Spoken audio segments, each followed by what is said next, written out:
Hello and welcome back to the Bring 'Em It podcast. We're continuing Halloween month. This was a bit of a filler idea because we had the other four ideas, and then we just thought, why don't we just talk about all the sort of the harrowing moments of us watching horror, like maybe a bit from when we were a kid, maybe a bit. You'd assume you'd get scared more as a kid, wouldn't you? So we thought maybe it'd be a bit more like that. But generally, what was the title I said in the chat? What do you think we were going to go for with the title? It was Halloween month. Trauma. Our horror movie trauma. Yeah, that sounds exciting because it's just a discussion, really. But I wanted to make it sound exciting because it's quite easy to make a discussion sound boring, and it won't be. So stay. Definitely not. Please stay. So what's everyone been doing this week? I watched the film last night during my week. Ooh. Would you like to hear about it? Oh, tell us. I will tell you. It's called Deliver Us from Evil.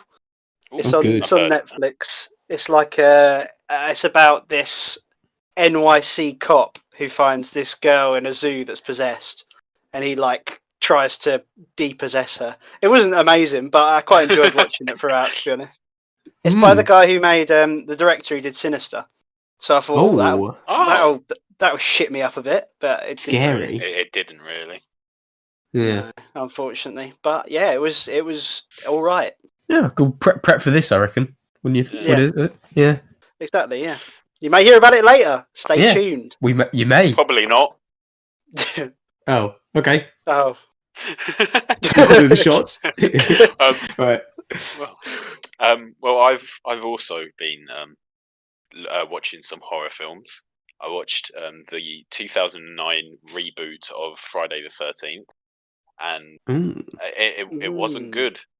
Oh, there was this. Do either of you care about spoilers for this film? I might watch it, so don't tell me. Okay. Well, let's just say there's something that happens in it that makes absolutely no sense, and then does he kill people? I bet he does. That would make sense in a film, and he does. He does a lot. There's a lot of killing. I feel like something happens and it just doesn't explain it at all. And then you get to the end, you're like, "Oh, why has this happened?" And then they just carry on not explaining it, and it just ends. I do feel like, as a rule of thumb, scary films or horror films with no death in it, they tend to be a bit less scary. Yeah, I'd agree for the most part. Yeah, unpopular opinion. Probably true. What? Wait, what? I can't even think of anywhere that. I'm being sarcastic, Tom. Right. Anyway, the film that I watched was the film that I watched in prep for this was Halloween, the 2018. Tom's just punched a hole in his wall. Mate, no one cares, Henry. Shut up. Say that was Rory. And actually, I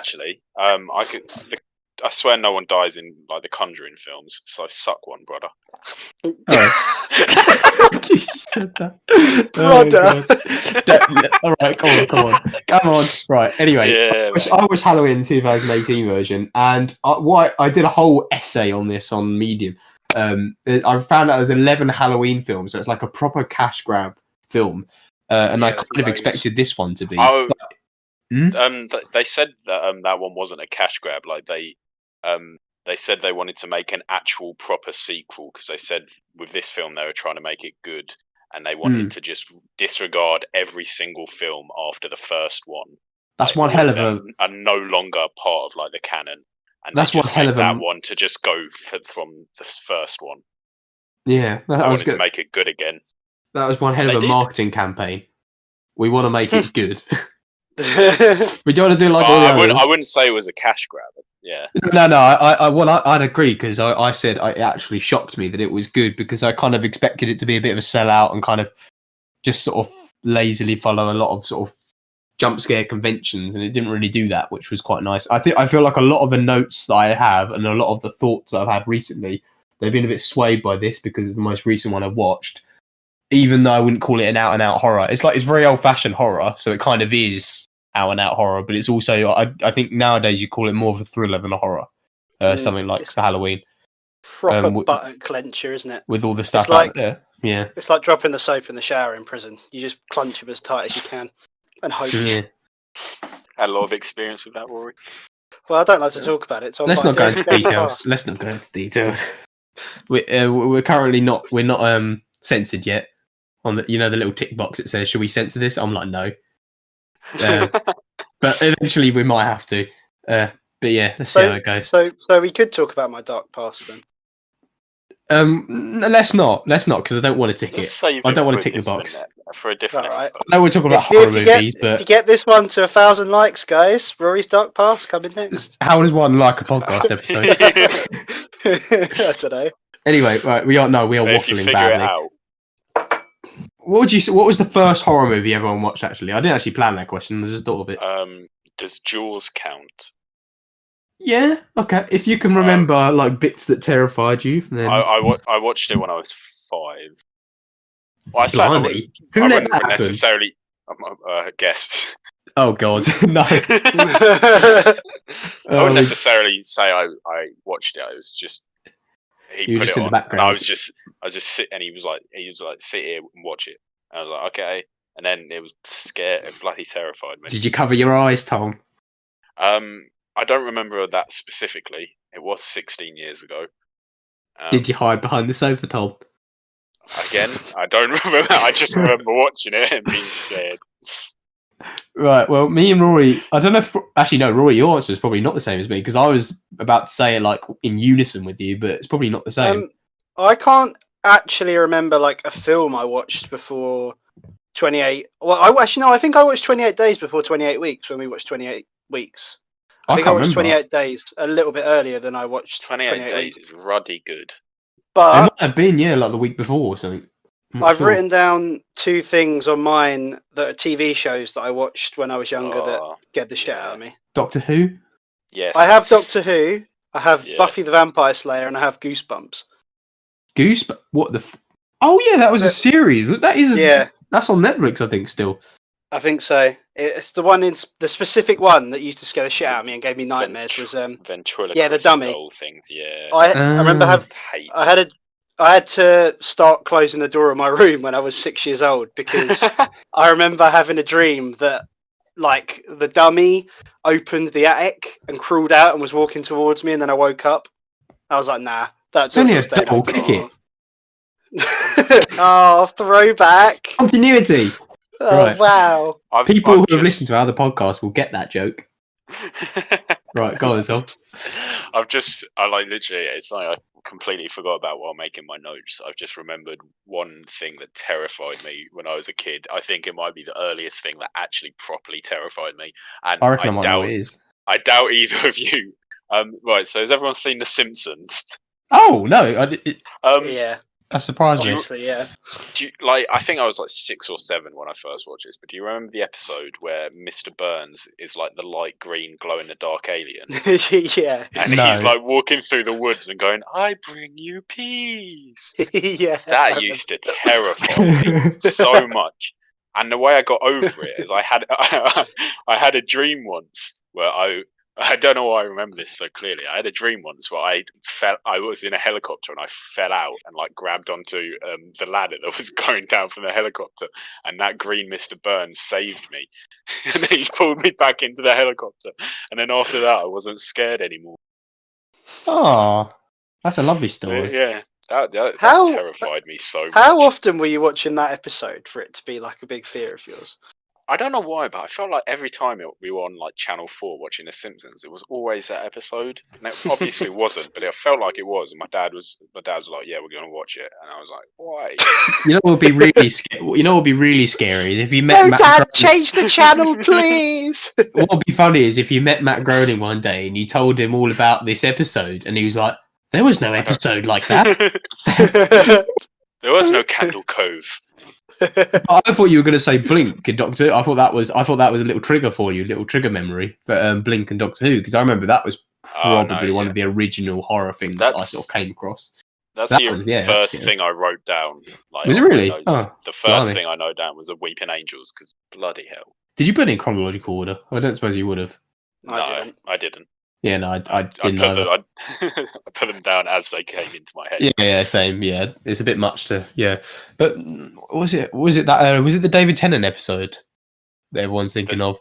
Yeah, because I watched both. I think we said this last week, but like I feel like his episode was really scary, and then like the Matt Smith first episode was more like action. I think we did talk about that. I didn't realize if it was off. I think I said I found the Matt Smith one more scary. Yeah, you did. I'm trying to think actually. I think I was younger when I watched the David Tennant one. I actually do think that the Matt Smith one was maybe slightly scarier. I like the bit at the start, the David, like the transcript bit at the start of the David Tennant one. That's like the best, like that's like the cleverest bit out of all of them. But I wouldn't say that episode was really scary. I just think it was more. I just think I was younger, and that's why. Because I did rewatch it the other day, the Matt Smith one. I literally rewatched both episodes, and like parts of it were like really sort of like scary and like surprising and shit. And it's actually really well done.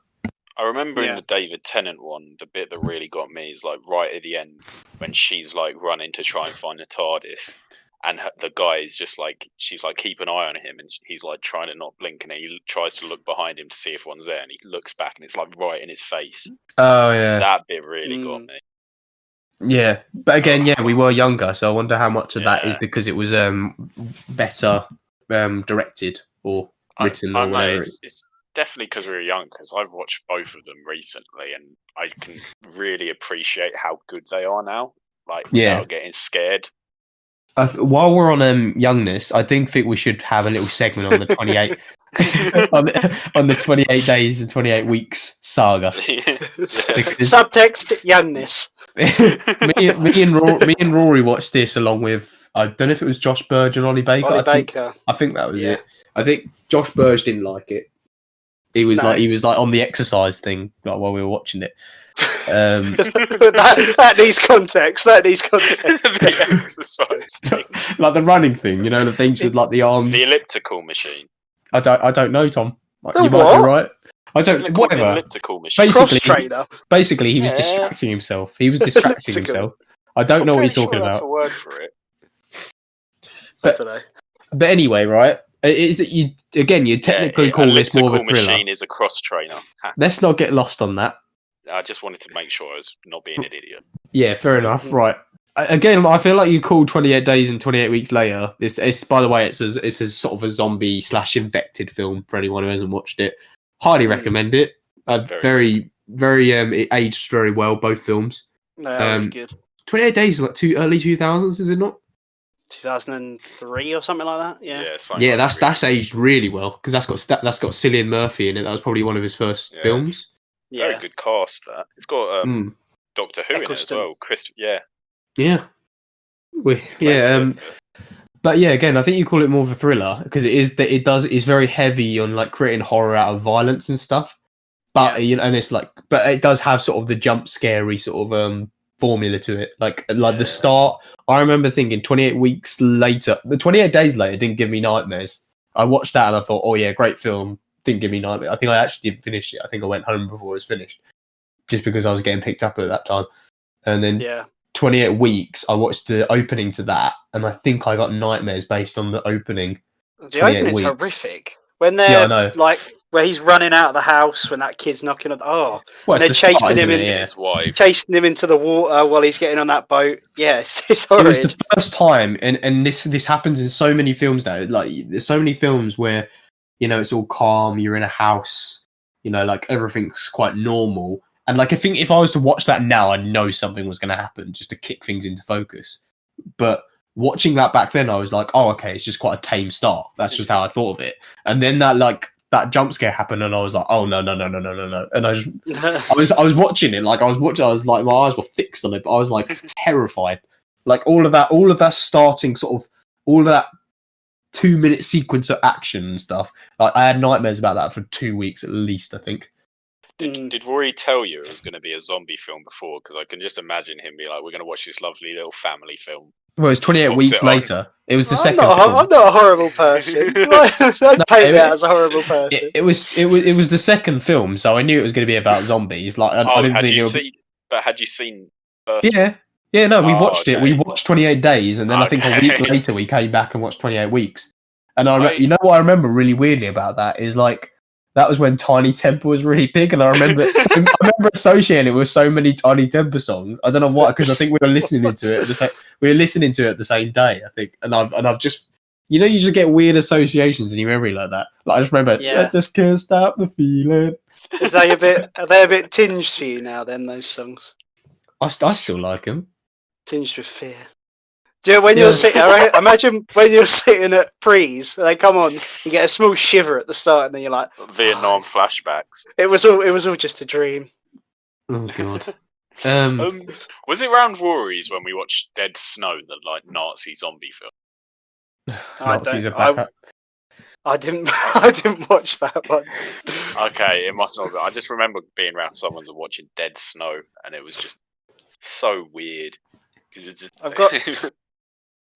I've got more on 28 days or week. I can't remember which one it was, but I went on holiday to the Peak District quite soon after, and we were in like this little cottage, and I remember my parents were sleeping in the upstairs, whatever it is, room, because there was only one room up there. So it was just a staircase up to one sort of landing or whatever. But anyway, there was like a fold-out bed that I was sleeping on my own downstairs.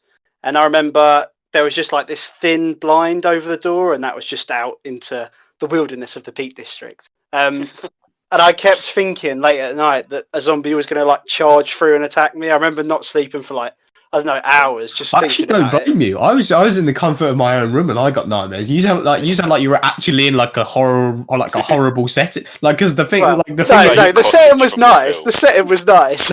And what I mean is like in the 28 weeks later opening, there's like a bit where like they're trying to get up some stairs as well, like a sort of a staircase. That's when you said that, that's immediately what I think of, and I was like, oh my god. And then like a singular blind, and literally the singular blind as well. That literally mirrors the start as well with the. You know that huge field outside the pub or whatever they're in. There was a huge field looking out onto in front of that door as well, from what I remember. I think it was all just a mix of those things in my head that just shit me up that night. But that was definitely a trauma for me. Did you ever get any nightmares from horror films, Tom? I'd say I got one from Texas Chainsaw Massacre the first time I watched it. Haven't seen it. Not the original, one of the remakes that I've rewatched them since. They're not great, but back then they terrified me. It just I didn't sleep the day after I watched it. Well, I probably did, but I don't remember sleeping. Although you never really do. Yeah. but it just terrified me. I hated it. The chainsaw, I could every little noise I heard while I was trying to go to sleep, I thought it was like a chainsaw starting up. Oh, good lord! I played against him on Dead by Daylight quite often. Seen him a few times. You're not scared of him anymore, are you? No, I never was. No. Oh, Henry in a horror film scenario, and he's just like, "Where are the generators? Yeah, you can fix them." I'm trying to. I'm looking through my list for like. I think a lot of the horror films I've watched are very recent because I was getting into films. Well, I was going to say, as a nice little segue, we've gone to the older ones that got us, but what about more recent ones that have really, really got to us? More recent scares that have really got to us. Recent stuff we've watched, or like as in age recent, or recent as in made? Age recent. It can be like if you watched so most of these. The Shining for the first time last year, it could be that, but most of these are recent for me. I think we can all agree on one scare. I assume it had the same effect on you as it did on me, and it must have been 3-4 weeks ago in The Haunting of Hill House. Oh, they're driving the car in like the second or third last episode and just having a nice little conversation, and bam, through the car seats. What do you mean nice little conversation? Well, maybe not. It wasn't a nice conversation. But a conversation you wouldn't expect to be interrupted because it was just out of nowhere. There wasn't even there wasn't any tension building with the music because it was just silent, and then bam, I was watching it and I just shouted. I was like, I haven't had that reaction watching horror in a very long time. Yeah. Half of the jump scares you see, like in horror films and stuff, they're like, Yeah. it'll be a build up and violins and stuff, and then a crow will hit a window, and I knew it was going to happen, but that one, that ruined me. My most recent, my most recent horror was Halloween, but like so many of these are recent for me. Like I watched As Above, So Below, Sinister. I don't know if either of you watched it with me, because I know I know like those two we watched in like a sort of like independently, but we had a chat to talk about it like in the daytime scenes. We wouldn't like spoil it in the nighttime scenes. Well, I didn't anyway. Like I take horror films very seriously. I put the headphones on. I make sure there's no light. You know, I don't want anything to be like messed up. Oh, I think Rory's just left, but we'll carry on. I was thinking I haven't heard anything from him in a while. Yeah, I was trying to talk quite a few times there, and it just stopped letting me. Okay. So I was just talking about those little bands of when we used to watch horror films together about a few months ago in quarantine. Sinister was the one I watched with you. And then I watched As Above, So Below with Sam just before that. I messaged him saying I'm terrified. Did I say that on the podcast before? I feel like I have. I think you've sent us I think Sam or you sent us a screenshot of you know what it was? Because I was on the I was on the radio the other day and I mentioned it on that. That's why I'm getting mixed up. Yeah, that's what I remembered it from. Yeah, okay. I remember in the chat when we were watching Sinister, there was a lot of just nopes. Everyone going, nope. It's always nighttime, Lucas. It's like there's no daytime. But that thing is about Sinister is I don't think it wasn't like one of those things. If I was to pick one film out of all these, which was like the scariest, it probably, I don't know if it would be. It might be Sinister, but Sinister was more disturbing than it was scary. Like, as in, it was sort of more stuff that stuck with you rather than stuff. Yeah. But like, absolutely, I do remember being absolutely exhausted after watching it, though. It's the music in that is always what shit me up. What even was it? I can't remember the music. It was like, but better. Yeah, just about. But yeah, every time that kicked in, I was like, oh. You can feel it in the pit of your stomach. You're like, oh god, something's coming again. I hated those tapes. I still remember like, I can't say I remember every single one of them to memory, but like if someone said like one like clue, it would immediately come flooding back. Like, what was the worst tape actually? Have you watched it as well, Tom? I've watched it, but I haven't watched it in for like a year. The only tape I remember is like the car one. Yeah, okay, the lawnmower one. The lawnmower one's the worst. Yeah, I'd say the lawnmower one. Well, actually, I've got two different reasons. The lawnmower one was definitely like one of the worst jump scares I've ever watched. Shocking. Absolutely shocking. It was horrific. Shocking. Yeah, it was literally like, because it was just I don't know if it was a spoiler, but it was literally just a lawnmower going across like a lawn, and it was like a really narrow torch. So like all of the stuff in the background of the frame was all like blocked off, and it was just a very, very thin ray of light where you could see, and it was just grass rushing as you were going over with this lawnmower. And then the music would just like all of the music just went and like, and then like a person's head just came into the frame, and you just didn't see it. You didn't see anything happen, but it was just like, that was literally horrific. And then like obviously Ethan Hawke was like jumping back and everything like that. Ethan Hawke. Yeah. Yeah. But that was horrible. But the other one was the one that I don't know if I mentioned it before, but I remember really hating the bed one. The one with the beds where he dragged him into the pool. Yeah. I hated that. Yeah. I hated it. I don't know why. Like, because they were horrible. Like the hanging one and everything like that. They were all horrible. But like that bed one really got to me. I don't know why. It was like a proper like, it was horrible. Like, it was just the way, like, it was all implied. Like half of the stuff about horror that's so like bad. Because like when you see stuff happen, it's not that scary. Like you see like someone stabs someone, it's like, oh, that it's just a film. If you see someone walk into a room and then hear something and then they come out with blood on their knife, that's more scary to me, I think. But like, it was the same thing with the drowning, because there wasn't much happening on the screen other than the implication of what was happening.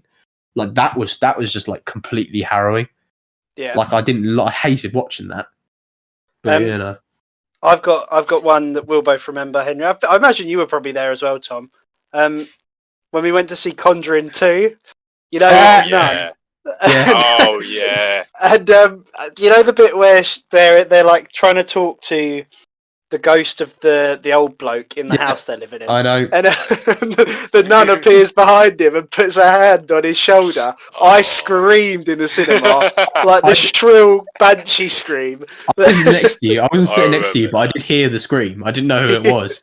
I remember you taking the piss out of me after the film for it. Someone must have told me. That made that moment a lot, like, that brought a lot of levity to that moment. It fucked me up, and then as soon as you screamed, I just started laughing. The Dementor, it's like the Dementor scream in Harry Potter. Was that? But like, no, I remember I was sitting next to Lewis, I think, and I remember Lewis was just staring at the back of the seat, and I was like, mate, I was just like, come on, you paid your money. I don't think that's because he was scared. That's just because he's a mong. There's no other reason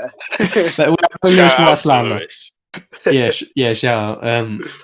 I feel like we should talk about As Above, So Below because it was like a week before that I watched that. Everyone's watched that, haven't they? Yeah. I watched it more recently, three times. Yeah, that was the thing is, I find that was very, very different to Sinister. I'd probably say it's like roughly the same amount of scariness, like quite high tier on the list, but it was very different. It was more about the situation. Like Sinister was just sort of it would be like highlights. Like you could pick out, you could sort of shorten Sinister into about 25 minutes of scariness. Whereas As Above, So Below was kind of just like, it was just kind of an upwards momentum, like a linear, like it was just getting scarier and creepier and scarier and creepier. And then it would just get really, really uncomfortable. And then you'd get soaked in. I was completely soaked into As Above, So Below. Like I was completely immersed in it. And I was like, oh my God, imagine like there was the bit with the guy who got stuck in that, like it was the claustrophobic bit, and that was like when it was starting to get scary, and I could like feel myself in that situation, and I'm not really that claustrophobic, but I could feel myself in that situation, and that made it so much more horrible. Like I feel like if someone was just checking their phone every 5 minutes, like that wouldn't be that bad for them.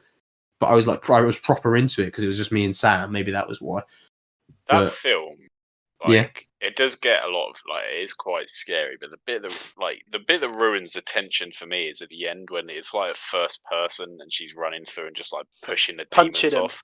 Yeah, I'm just like, this isn't scary at all. Like, yeah, no, I do remember saying to someone, as soon as it got like, with every kind of film, as soon as stuff goes from sort of just really eerie and creepy and implied, as soon as it goes from that to just flat out supernatural. Like, they think that I'm getting more scared, but really I'm taking, like, a deep breath. Like, oh, thank God. Yeah, exactly. You know, like, thank God it's all, like, CGI from this moment on. You know? Like, a lot, like, with horror films, a lot of the fear is, like, the unknown.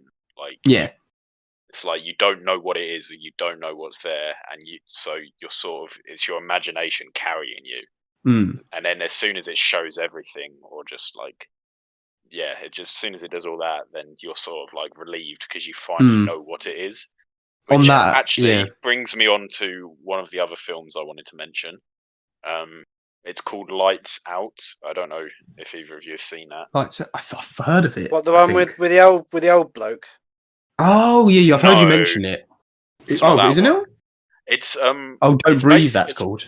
It's based off of like a really short film, but basically it's just this like demon ghost that can, when there are lights are on or it's in the daytime, she can't appear, and as soon as the lights I have turn seen off, that. that's like and like that, again, that's sort of like the fear of the unknown, because that's the darkness is the unknown. You can't really see that, but there's this like one scene. I think this is a scene that the short film like had, but it's literally this woman in like a alleyway in like a hallway, and she's like turning a light off as she's walking through it, and she thinks she notices like a figure standing there, but she turns it on and it's gone. And then she does that like 3 or 4 times, and it's just every time, because the figure's like really, because it's really dark, the figure's sort of, you don't really know it's there, but you can sort of see an outline. And it's one of those things where, like, if you're tired, you'd be like, it's just like a coat or something, but she keeps turning it on and off. And then the last one, when she turns it off, it's just right in her face. That's a very famous. Yeah, it's very famous. That short. I've seen that a lot. Yeah, and it like that alone, that like 3 minute short, was enough to get the film made. That's pretty. My mate from uni mentioned that. I was actually going to say. I just remembered because there was a Reddit page that I looked at because I've been really into Reddit recently. There was a Reddit page that saw like horror movies you would survive. It was like which horror movie would you survive and why or something like that. And it popped into my head, right? So it's something that could only move in the light. And like it's something that can only move in the dark and it's stuck in the light. I feel like there's something there. There's something I could exploit there, and I can't put my finger on it. Move to one of those really northern countries where it's like daytime for 6 months. Yeah. Surely there's an easier idea there. You just keep the lights on all the time. Yeah, that's what I was getting at, actually. Try going to sleep when all the lights are on. Well, I mean, you get used to it. Instead, you die. Imagine Weeping Angels in like a spider world or something like that, where there's so many eyes. Like the angels just aren't going to be very effective because there's always an eye looking at it, or like a chameleon, like a land full of chameleons, and they're sweeping angels, and they're just chameleons. Jokes. Chameleons. Sean Locke. Yeah, they'll be charmed. They'll be charmed by the chameleons, so they won't attack him. You're not weeping anymore, are you? No, I'm actually very happy.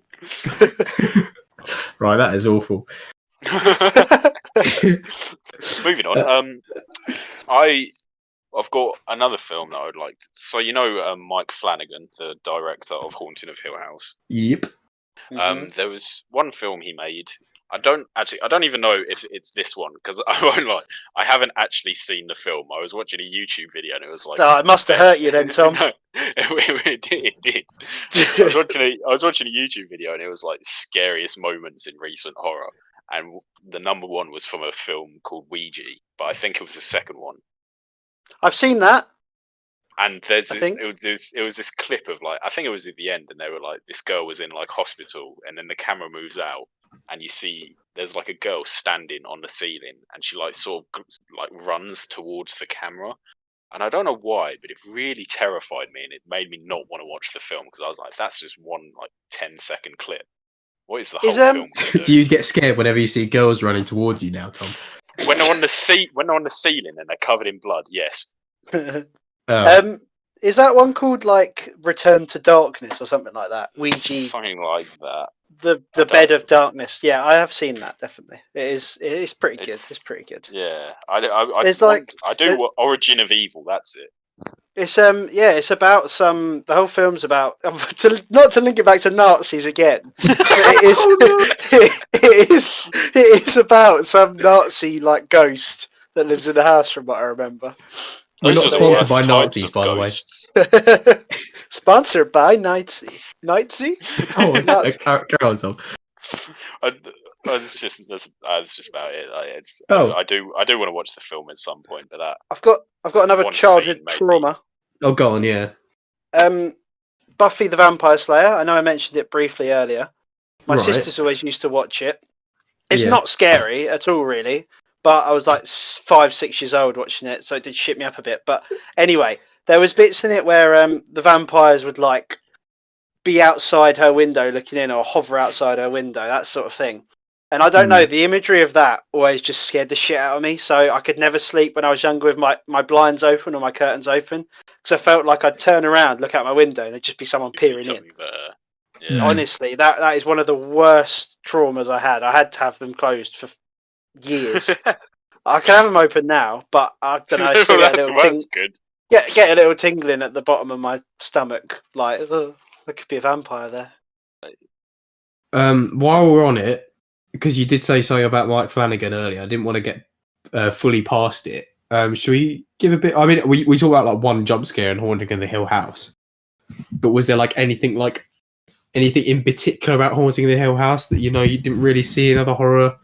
Well, it's not a film, but horror moving image. Oh, I guess just the background ghosts. I didn't get the hype. I didn't notice any of them. But then when I watched the video, really, were they? I don't think they were that noticeable. Some of them were quite like some of them when they pointed them out, I was like, one, how did I not notice that? Two, that's actually quite scary. Like the statue one, when the statue's looking one way, she goes into a room and it's just one shot, like it's not even cut, and then she comes back out and the statue's staring at her. I think I saw that at the time. Actually, I think that was the one time I saw. I didn't realize that was an Easter egg. I thought that was meant to be like obvious, but the other ones I didn't notice at all. The other ones I didn't notice. As soon as I saw a statue looking away, I was just like, yeah, that's definitely not going to stay that way. Like if it's a one shot thing, like they're definitely going to try and flex that. But I remember thinking, Haunting of the Hill House. It was more of a sort of a. It was more of a sort. I think I was sad watching Haunting of the Hill House about the same amount of time. The Hill House. Oh yeah, I know. I say that. Oh, Rory's having a blind here. I don't know why it keeps doing that. It's fucking annoying. Carry on. Sorry. Right. No, I was just saying. I think I was sad watching Haunting of Hill House. I think I said it right now. I think I was sad watching that more than I was. Not more than I was, about the same amount of time I was scared, because like there were so many like emotional scenes in that. That's the thing. Like even if it didn't have anything to do with like horror, I think it would just still be a really compelling TV show. Yeah, I remember really. I don't want to say like I was really immersed in. Is it Lucas? Is a guy's name Lucas in it? Luke. Luke. Oh yeah. His story I found the most immersive of all of them. When, the drug one, the heroin one. Yeah. Obviously, I'm not addicted to heroin. Let me make that clear. Okay. He's not everyone. But when the guy, what was he called? The guy with the top hat. I can't remember. They have a name for him. Long man. Whatever he is. I found him terrifying. The way he'd tap as he came after him, and he'd see him on street corners and stuff, and he'd always be behind him. I always liked how all the ghosts felt like allegories for the problems they were having in real life as well. I don't know, it just gave it another twist to the plot, didn't it? Because it's like his drug addiction was following him around, although it obviously stemmed from the ghosts doing that to him. In the that conversation that Hugh and oh god, what was his name? The oldest boy. It was Stephen. Yeah, Stephen and Hugh. That conversation they had in the car just before the jump scare. In the other car. That conversation they had was probably the most like eerie bit I found it in the series, like where they were talking about like witness marks. So what do you know about witness marks? And I was like, oh cool, this is going somewhere. Like, remember that man fixing the grandfather clock? He was never there. I never built you guys a treehouse. There's a lot of really good moments like that. I need to rewatch that. I think we need to move on because I've got two more, and I think we're on the half an hour mark at least. Okay, is Woman in Black or Hereditary in any of them? Go Woman in Black. Okay, because that was Woman in Black was like an early one for me. Like that was the first like gothic horror I watched. I think probably we watched that in English. In English, English. And then there was that jump scare with the window, and when it happened, someone in our class screamed at the same time. And I feel like it wouldn't have affected me as much as it did if they didn't like shout. Who is it? Like Matt Clements. Oh yeah. He just screamed, and I was like, bloody hell. Couple people like really didn't like that. I've watched that, and then I watched the sequel, and I can't remember who I watched it with. I don't know if it was with you lot. The mist often rolls in early on the course. Yeah. Right.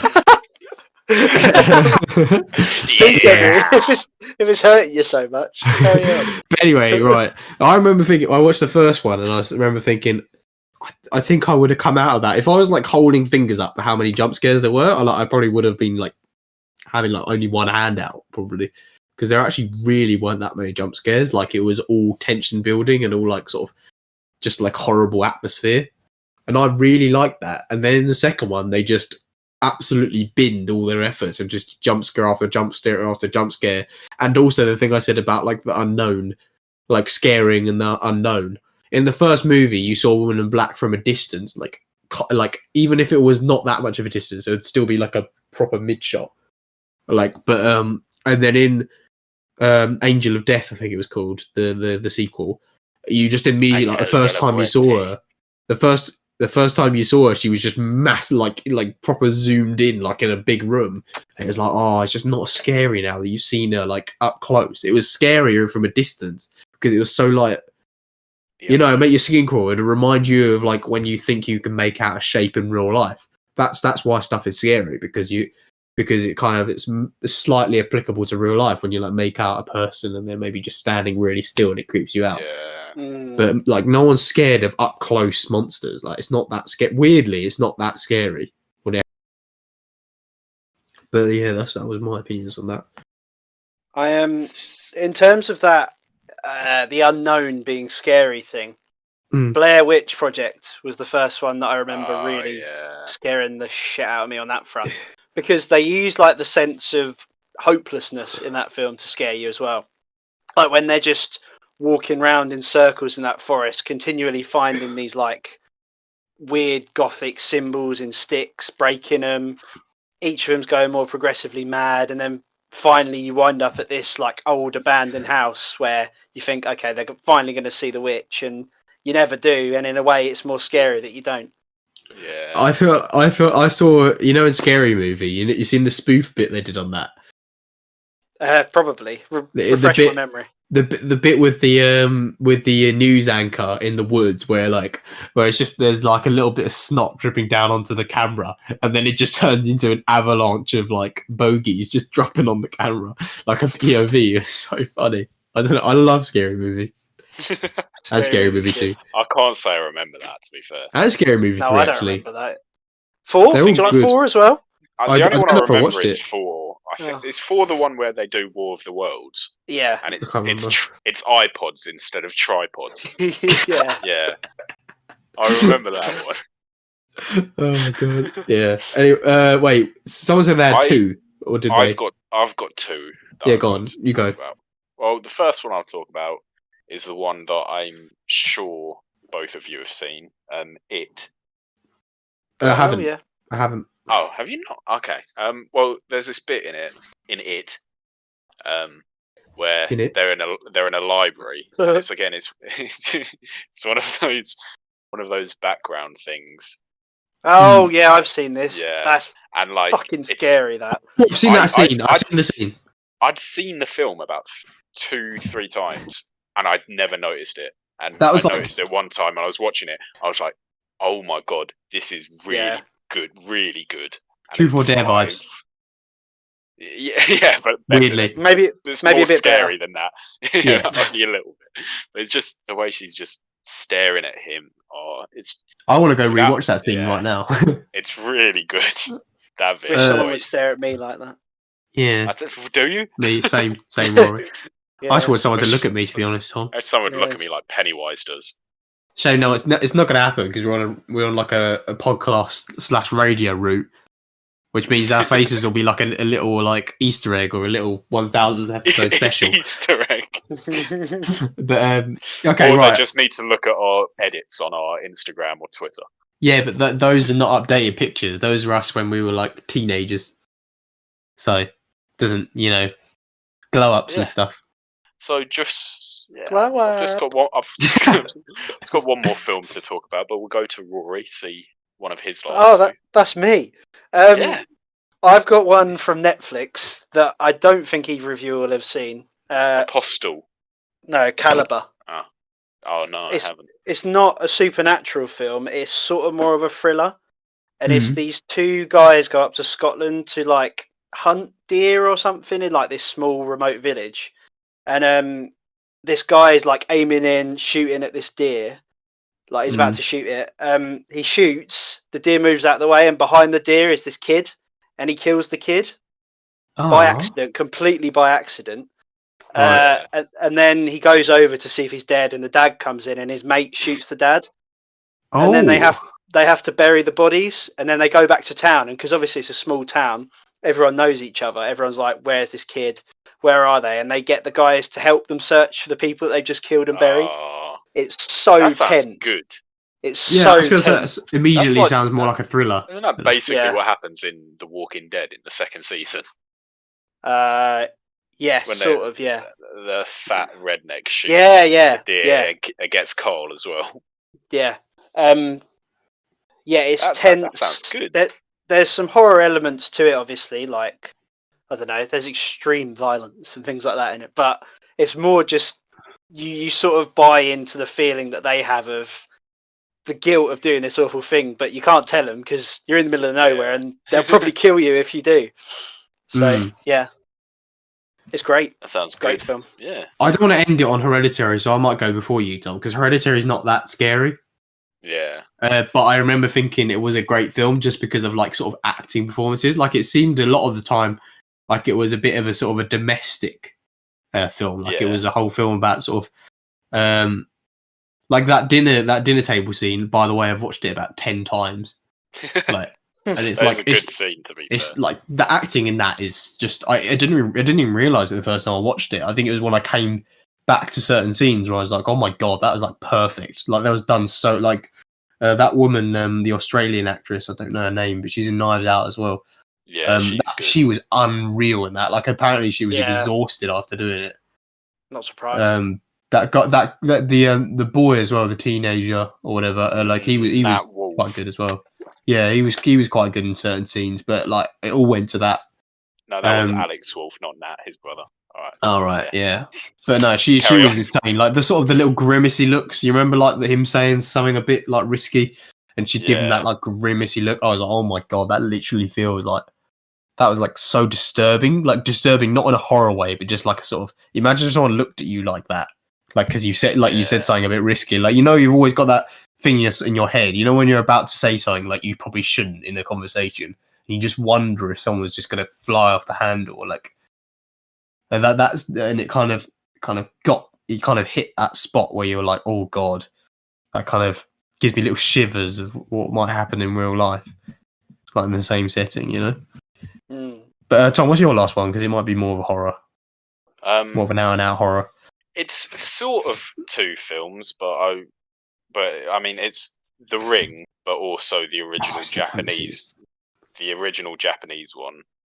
But like, it's just. I watched the American one when I was like 14, I think, and then I didn't watch the Japanese one until like last year. And it's just really, really good. Like the American one, I thought was like a really good film, and it had a couple of really scary moments. But then the Japanese one I watched, and I was just like, holy shit! Like this is incredible. There's something really creepy about something climbing out of your TV. Thought you were going to say Japanese people. No, Roy, I wouldn't. That'd be quite scary too. But like, it's just something climbing out of your TV is just it just terrified me. And again, I've paused what I'm watching, and there's just a picture of Paul Hollywood on my screen. Oh, I'm just imagining him climbing out of my TV, and it's terrifying me. The battery biscuit. Oh no, that's not him. And was there anything particular? Well, actually, first of all, that's another easy thing to survive. Just don't have a TV. No, but I was going to say that is true. I thought you just that's an easy thing to survive. Just turn off the TV. No, just don't have one. Just sell it. I'm fairly sure they'd probably be able to like. She'd probably think of that and be like, "I'll get to him." I bet that TV. I bet that TV wouldn't sell well. Actually, you'd be trying to sell it at like a yard sale, and it's not a specific TV. TV person climbed through. It's £10. It's a videotape that's cursed, and if you watch the video, then you get 7 days to live. It's not just one TV. Oh, okay, right. I see. Was there any like scene that was like particularly? Like, because we're talking about this is an episode about our traumas. Like, was there a traumatic moment in there?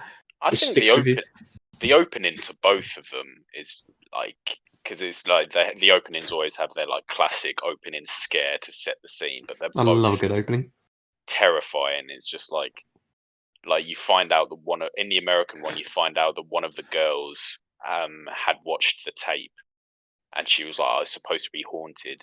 And then, like, it just very slowly builds the tension up, and then there's this TV, like the static comes on, turns on, she just turns it off, walks out the room, and then she starts hearing it again, and it's just really good tension building, and then the end of it, it's got a really good outcome as well. Well, not a good outcome, but good in terms of scariness. Bit sadistic, Tom, aren't you? Yeah, I love it when ghosts come out of the TV and kill people. I don't. You shouldn't say that, Tom. That's how my granddad died, Tom. That's quite funny, actually. I just think I just found this note while I was like I just remembered it in like the 28 Weeks Later film. It wasn't just the opening that really freaks me out. It was the bit with the lights. You know, like in the he just got infected. The main guy.